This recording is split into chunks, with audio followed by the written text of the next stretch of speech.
Well, I wanted to bring in someone who knew Charlie Kirk personally, so we're going to sit down and talk to Alex Marlow. He's the editor-in-chief of Breitbart. He's also the host of the Alex Marlow Show. Thank you, Alex, for being here. I would say happy to see you, but it's not a happy occasion at all. I wanted to talk to you first off because we're learning more about the shooter's partner and how the partner was transgender and transitioning from male to female. And we were told the last few days reliably, this has nothing to do with trans. This has nothing to do with woke ideology, leftist ideology. What do you think the significance is of the shooter's partner being transgender and living in that environment? Well, we don't know exactly, but I think that given the etchings on the ammunition that was used to take out my friend Charlie, I think it's very clear that this was a part of it. I don't know if this is something where the shooter was radicalized because he was just in proximity to not just trans, but really even a sort of a more perverted subgenre of that stuff with the furry stuff, which I don't know, Linka, how much of that's real and how much of that's just online live action role play. But clearly he'd spent a lot of time on that, in a lot of focus on it. And that's part of the indoctrination that took place. That coupled with some obvious Antifa imagery there. And you've got a really potent cocktail of someone who was just going under rapid mental decline and into a violent rage. No, absolutely. And then something that was mentioned last night at the Kennedy Center Vigil was how you send your kid off to college now, and they're basically being sent to an indoctrination camp, unless you're careful about where you send your college. Is that something you're hearing from people as well? Because I've gotten messages from so many moms the last few days. My audience is about 85% women. A lot of them are moms, and they're like, we're rethinking letting our kids have unfettered access to the internet, where we send them to college. I mean, what are you hearing right now the last few days? Yeah, I'm hearing it too. And I don't know if I've seen the direct evidence that it was college that radicalized this guy. I think he was extremely online. I think that's what it was. And I think the trans killer in Minnesota was extremely online. I don't know if it was college, but I think it's a very healthy discussion because we know from millions and millions of data points, not ones that ended as dramatically as this one, but where a good Christian conservative family member was sent to college and came back a crazy freak. We know this happens over and over again in this country. And so maybe it takes this to start that discussion, to catalyze that discussion. And I think the same thing with the extremely online nature of things. I grew up on the internet, and but as the internet was evolving, I'm a little bit older than you, Link, I'm in my late 30s. And it's one of these things where the internet was always a presence, but it wasn't instead of a normal life. It wasn't instead of play for children. It wasn't instead of developing your own ideology and identity outside of your online avatar in your young adulthood. You had to have both. Especially being able to exist away from the internet. Now it feels like, when people say Twitter's not real life, now it feels like the opposite for some of these people. It feels like their online persona is the real version of themselves in their eyes. And that's darkly dangerous because it's a godless place. It's a place where people like Charlie are treated as threats instead of really interesting, reasonable people to debate and educate. And that's what I'm really afraid of here, is that this will be the first of many like this, and not even the first. It seems like there's a couple that are arguably come from the same ballpark of horrible ideas, and they all seem to stem from these very obscure online platforms there's a lot of people on those things.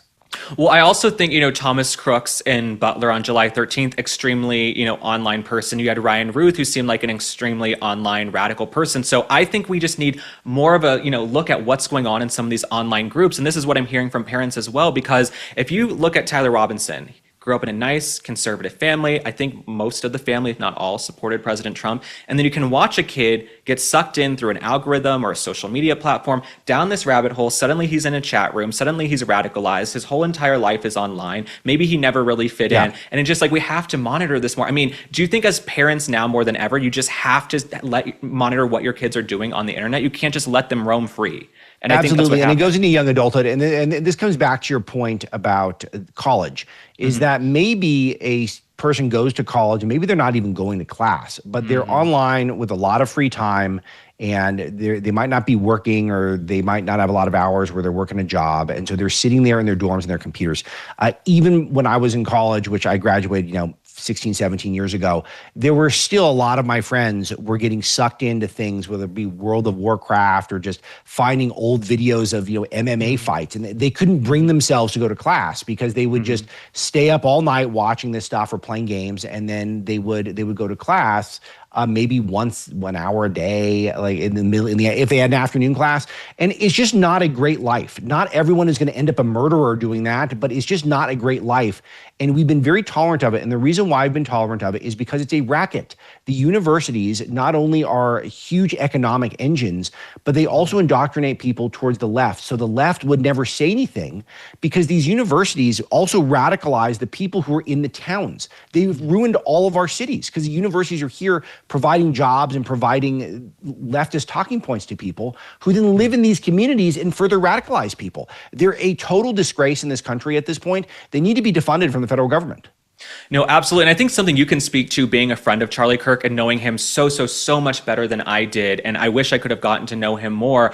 Charlie Kirk spoke to young men in this country. And I think young men more than ever are feeling despondent. Maybe they feel like they're down economically. They don't know where they fit in. They don't know how they're going to have a home, a partner, all of these things. And I think a lot of these young men, that's why they're being sucked into these online groups. Have you seen that as well? I just think there's something about young men in this country right now where much more than the women, they're feeling disenfranchised and they're much more impressionable and malleable to get pulled into these sort of freakish online forums. Yeah, I think so. I think that if you look at the way the universities are built, they're just more designed for the way women learn, which is just a fact. We've been seeing this, how women are succeeding more at universities than men, even smart men. It's just the way they're structured. It does not favor men. And then men get out into the working world and it's harder to compete. It is the entry-level jobs are starting to dry up sometimes thanks to AI, which is another thing we're gonna have to worry about. The last jobs report was very troubling for this way. And I think AI is going to provide a lot of opportunity for people, but it's also going to mean that some of these lower level jobs are harder to get. We don't have a great apprentice or mentorship program now in this country because everything is remote, which is one of the results of COVID. Now, I'm a remote worker. I like that. I'm more comfortable. So there's not a blanket remote work is bad sort of thing, but it's harder for younger males to find role models. And then what is the currency online? It's declarative statements. It's people who act like they know everything about the world. And it's people who are hyper confident. And a lot of that is just performative. A lot of it's not real. And so where do young men turn? There's not a lot of avenues for them to turn to. And I think Charlie was trying to reach a lot of that group. And I think he was effective in it because he's not as strident. He's not as misogynistic as some of the other male voices that you might see out there.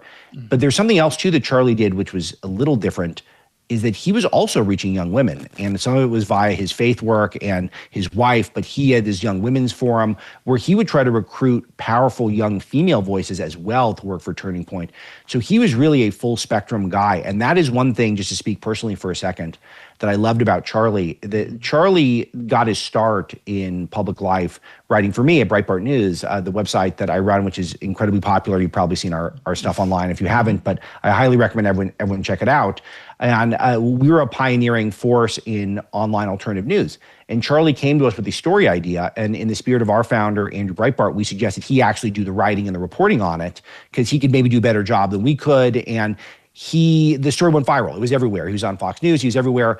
And it gave him the bug to take Turning Point, which was just a kernel at the time, and turn it into something really big. He takes over talk radio. He takes over activism. But Link, you know this as well as anyone. He doesn't stop. He's going, I'm going for TikTok now. I'm going for Instagram now. Like, he does not see a venue that wasn't worthy of his attention. And that sort of ambition is why he's so irreplaceable. But it's also why he's reaching so many people. It's like, I'm not big on TikTok. I've never tried. And it's one of those things where Charlie said, I'm going to try. And then he'd get big at it. And that was so special about him. No, absolutely. I feel like he knew you have to meet voters where they are. And it's why he was so consequential and crucial to this last election of bringing young people over. And I feel I've been saying the last few days, on the other side of a breakdown is a breakthrough. And I feel like out of this horrific, disgusting tragedy, millions of people are now discovering Charlie Kirk. They're discovering he wasn't this far-right figure he's been made out to be by the mainstream media. Very common sense guy. They're discovering his videos and they're saying, you know what? We want to come together and learn more about conservative values, faith, family, and everything in between. I mean, what has it been like for you as someone who knew Charlie personally, seeing these vigils pop up across the country and how much he meant to all of these people? And I know he meant so much to you as well.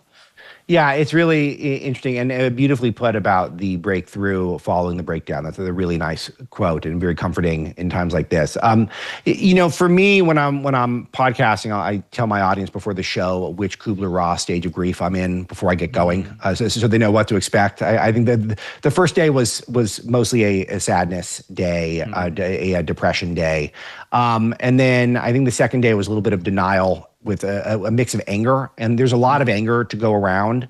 I do think federal law enforcement has to do a much better job keeping an eye on some of these forums, at a minimum, to understand what's going on them.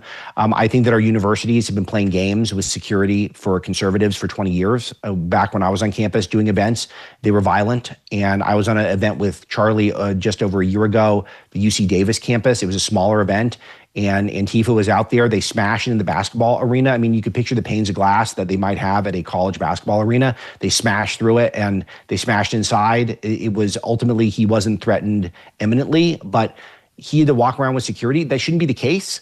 And I do feel like that we need to do a better job, be it drone surveillance, bulletproof glass, whatever it is. It's to keep our people safe, because there is no First Amendment if there's a very high risk you're going to get shot in the neck when you start speaking.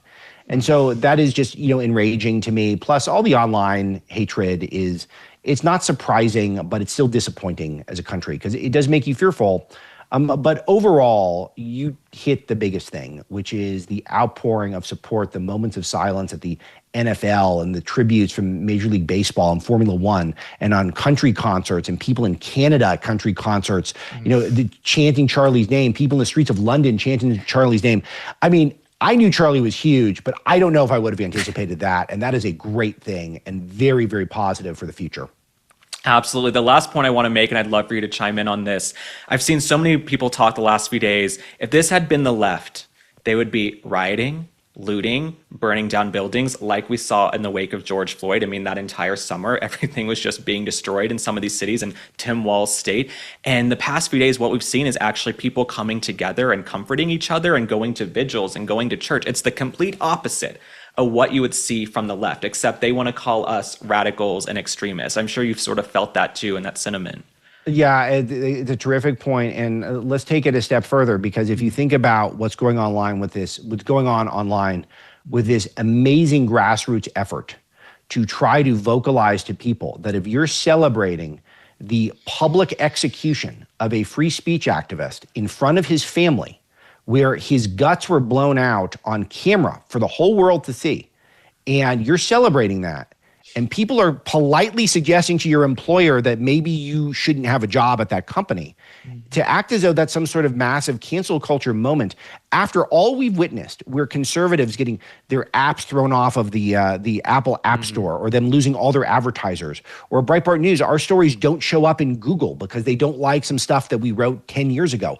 After all of that endurance that we've had to deal with, plus all the rioting you mentioned, all the actual violence you mentioned, and for the media to write one column inch about how we don't have a right to vocalize that you shouldn't celebrate the murder of our friend and our leader, then it boggles the mind. And I just want to remind people, whatever nonviolent action you're compelled to take in your life, if it's signing up for something, if it's donating, if it's just talking to a friend or family member who you think might be on the verge of conversion to something more godly, more conservative in their life, or if it's taking up your keyboard and trying to vocalize some of these values to people, whatever way you want to get involved, start now and continue it. I got to tell you, I'm close with the folks at Turning Point. They had 4,000 chapters before Charlie was assassinated. 4,000. Your audience has probably heard at this point, they've got 32,000 chapter requests. People get it. And so be a part of that. Be a part of that solution. And Charlie not only won't have died in vain, he'll become a legend on the level of Martin Luther King Jr., and that's what we want. No, he is going to be a legend. I think this week in general is going to be a turning point, and I say that pun intended intentionally. It's going to be a turning point, an inflection point for this country. And the last thing I'll say, and I know you agree, I tell young people all the time, if you have a cell phone and a Wi-Fi connection, there is no excuse. If you have something to say, something to add to the discourse, and you have a cell phone and all of you do, get out there and say something and try to find your tribe and find your community and get involved. I know there are a lot of people who live alone. There are a lot of women who write me, they say they're living alone, they're consuming all this. You are not alone. There's a huge community of people thinking about you and supporting you. And somehow we're going to get through this and get through the grief of it, and something amazing. I just think something amazing is going to happen, and something so positive. And I think Erica Kirk as well is just going to become such an even bigger leader. People keep saying, I know I said I was letting you go, but people keep saying, oh my God, Erica would have made a great first lady of the United States. Why not president someday? Maybe first female president. I think the sky is the limit for Erica as well, and she's going to step into her power too. But yeah, that was the first thing I said. I was fortunate enough to get asked to opine almost immediately after her speech. And I said that this is a major new American voice announcing herself right now. And it was one of the speeches of the century, I thought. I thought she had all the right tones. But the one thing that she got that brings us back to one of the first points we talked about, Link, is that she saw that it's evildoers who killed her husband. It's not just one guy. It's not just one lunatic. There is a satanic force in this country right now. And we need to quash it, and then we need to fill the void with God. And we can do this in a peaceful way. We could do this in a kind way to people, but we have to be fearless, and we have to be prepared for a spiritual battle that's taking place right now. Absolutely. I've been saying in all of my videos recently, and from working on an independent campaign as well, this country is not so much divided by Republicans and Democrats. It's divided by people who love the United States of America and those who want to destroy it. So it really is good versus evil in this country right now. And it is something people are going to have to get off the sidelines. And I think any man watching Erica's speech, she obviously spoke to millions of women. I think any man with an ounce of testosterone or balls watching this woman who's lost her husband, the father of her kids, get up there and speak, they're going to get in the ring too for the midterms for 2028 and organize and fight. But thank you, Alex. I can't wait to have you back. I can't wait to come on your show and hopefully speak about more positive topics, but I do think something positive is coming out of this. So thank you, and I'm very sorry for your loss. It's great to meet you. I'm very close with your producer, Kylie, who's been a great advocate of mine for a long time, and I'm grateful to her and for you for giving me the forum. Thank you so much. Thank you. Have a great week.